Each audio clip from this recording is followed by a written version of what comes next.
knows that BC stands for British Columbia, but tonight we have a new BC, and that is a Bonnie Clairvoyant. Give it up for Bonnie.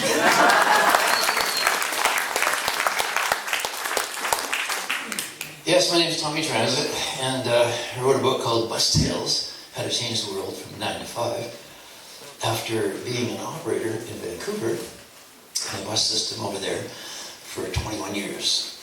But I gotta tell you, I came over here to do a house sit for a friend up on Cottage Way, and I learned about the pub and the island, and the next thing I knew was I heard about the pub bus, and she found out that I'd had some notoriety on the 6 o'clock news, and she said, you gotta drive my bus. And I was like, wait, hang on a second, I've got 15 years under my belt with transit. I'm not gonna give up a 20-year pension, my God.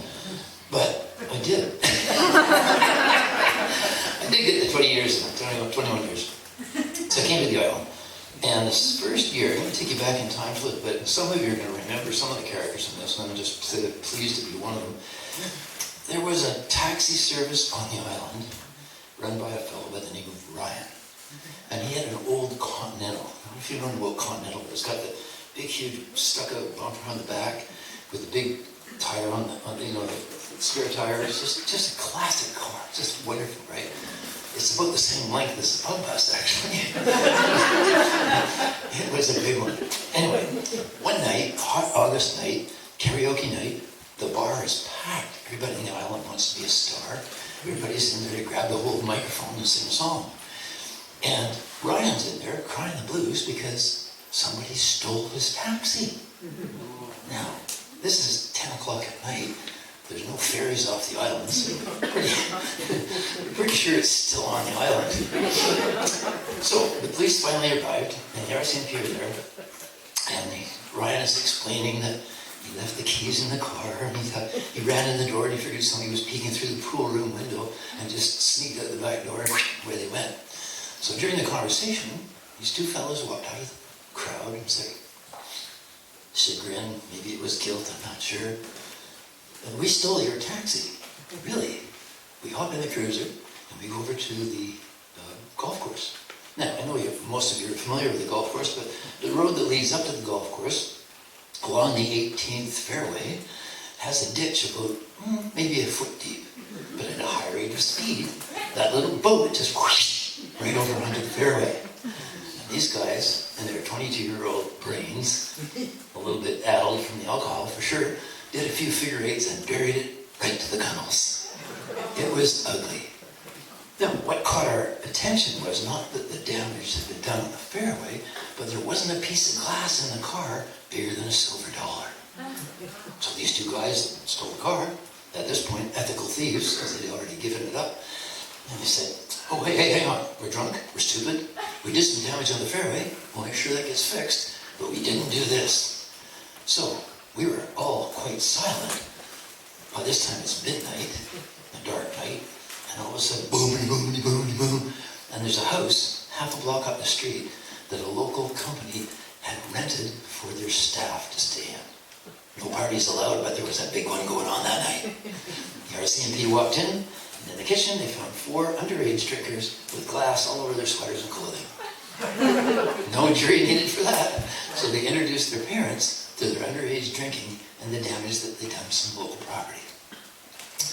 At this point, the two thieves dipped into their pockets. They're 22 years old. I have no idea where the money came from, but they gave $1,000 cash to the RCMP. They said, please give this to the golf course. And it pretty much fixed it. That was good. And they said, Ryan, we feel bad because we're stupid and we just joking around, but this got out of hand. And we did put the car here so these idiots could get at it and trash it. We'll meet you in 2 days, and we'll give you enough money to replace the car. Wow, that's fantastic. 2 days later, they stayed at the Woodstone. They gave them $4,000 cash. That's pretty nice. Ryan had a good idea. He says, meet me in 2 days at the bakery. Okay. Went down to the bakery 2 days later, and he'd gone around to some local businesses and said, hey, you've got a dress shop. I'll bring people off the ferry. I'll sing your praises. I'll bring as much business as I possibly can to you. Just loan me $1,000, maybe $2,000 so I can get my taxi back on the road. And they did. He collected $8,000. from about 25 local people, some of whom aren't on the island anymore, some of them aren't with us anymore. But I gotta tell you, he goes to the ferry. I used to drive the taxi during the day, and then I drive the bus at night. So he's going to the ferry under the promise of going to auction sales in Surrey to pick up 2 cars. One for $5,000 for me, one for $5,000 for him, put $2,000 into advertising. Great idea, Ryan, this is fantastic. You double the fleet, and I can drive during the day, and you can drive in the evening. Fantastic. He got on that ferry, and the ferry never brought him back. Now, if we break it down and we look at it as an accountant would, he walked off the island with $12,000. Would probably take him every day for the next 5 years to make that kind of money. He already had it in his pocket. Made a decision. What's the moral of the story? If you live on an island, for God's sake, don't burn a bridge that hasn't even been built yet. The second part of the story is, as you know, I drive the pub bus, but you may not know that we also farm it out for weddings and special events. Bodega is probably the biggest wedding site on the island, and for several years now I've been going up there, driving around the island during the day, picking up people on the Saturday, take them up to the wedding site, and then I do the pub business, back and forth, long days for me, and then I get back in the evening, and go back at 11 o'clock at night, and 1 o'clock at night when the bar closes, to bring people back to their accommodations. It's 12:30 at night, about 5, maybe 6 years ago. And I'm in the driveway, I got about 20 people on the bus, they're a little inebriated, and they've been partying since noon, hanging out with this couple that's getting married. So they're tired, they want to go home, and all of a sudden there's a pair of headlights in front of my bus. And guys, can you guys please, can you move that? I gotta take these guys home, they're tired, they just want to get home safely. So they said, just tell me, wait a minute. So within the next 60 seconds, 120 of the most beautiful men and women I have ever seen, dressed to the nines, they're at a wedding, all around the bus. Tommy, get off the bus. It's like, oh my God, what now? I'm tired. Get off the bus, they put all their flashlights and cell phones on a yellow car. Sprayed yellow, not a great job, with Galiano taxi on the hood of the car, and as they walked me around the car, had my name and my phone number on the door. How did you get my phone number? We were in the bar a couple of minutes ago, you gave us your card. Jeez, I still was kind of mystified. And these 2 guys walked out of the crowd and said, Tony, my name's Eli, and this is my friend Victor. 15 years ago, he stole your taxi. Here's retribution. I don't know any place else in the world that this would even happen. This is a very Galiano story. I was a motivational speaker, I travel the world, not a problem speaking to people, but I was speechless. I knelt down in the dirt. They gave me the keys. The next day I went up to the Woodstone, signed up the paperwork. I think I had to put $1 on it. Somebody had to cover the insurance. They have to actually sell it. I think he gave them $5 or something for it. Absolutely incredible. So that's exactly how I got that car. Now it's interesting because when people visit, they say, look, just come as a foot passenger. It's a lot cheaper than bringing your car. And even worse nowadays, just come around. I got a car, I can loan you. I have no idea what it looks like.